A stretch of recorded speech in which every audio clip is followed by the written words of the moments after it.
ஒரு previous year question பார்க்கலாமா? So இங்கே என்ன அப்படின்னா ஏயும் பியும் சேர்ந்து ஒரு வேலையை 12 நாளில் செய்வாங்களாம். ஸோ ஏ மட்டும் அந்த வேலையை வந்து 36 நாளில் செய்வாராம். பி மட்டும் அந்த வேலையை எவ்வளோ நாளில் பண்ணுவாங்க அப்படின்றத கொஷின். ஸோ ஏயும் பியும் சேர்ந்து அந்த வேலையை 12 நாளில் பண்ணுறாங்க, கரெக்டாக? ஸோ இதை வந்து நம்ம என்ன பண்ண போகிறோம் அப்படின்னா எஃபிஷியன்சியில் எழுத போகிறோம். அதை எப்படி எழுதணும்? எல்லாத்தையும் ரெசிப்ரோக்கலாக எழுதணும். So 1/a + 1/b = 1/12. சரியா? So A alone can do a work in 36 days. So இதுவும் டேஸில் இருக்குது, இதையும் எஃபிஷியன்சியில் மாற்ற போகிறோம். எப்படி மாற்றணும்? எல்லாத்தையும் ரெசிப்ரோக்கலாக எழுதணும். 1/a = 1/36, கரெக்டாக? சரி, ஸோ இந்த 1/a = 1/36 இந்த 1/aக்கு பதிலாக 1/36ன்னு போட போகிறோம். 1/36 + 1/1 + 1/b = 1/12. ஸோ எனக்கு என்ன வேணும்? b தான் வேணும். ஸோ இந்த 1/36 அந்த பக்கம் கொண்டு போகலாம்.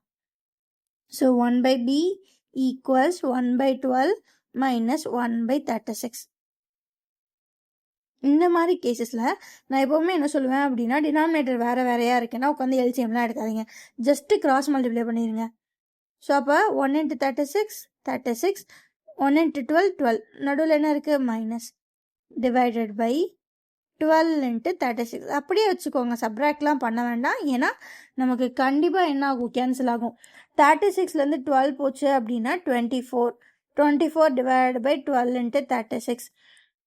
1 12s are 12, 2 12s are 24. Again 1 2s are 2, 1 2s are 2, 8 2s are 16. அப்போ 1/b = 1/18. ஸோ இது அப்படியே வந்து ரெசிப்ரோக்கல் பண்ணீங்க அப்படின்னா b ஈக்குவல்ஸ் ரெசிப்ரோக்கல் பண்ணணும்.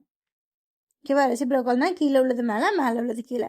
இப்போ b = 18 days, 18 கிடைக்கும். ஸோ அப்போ b 18 நாளில் வேலை முடிப்பார். ஸோ அப்படி பார்த்தீங்க அப்படின்னா ஆப்ஷன் ஏ தான் ஆன்சர்.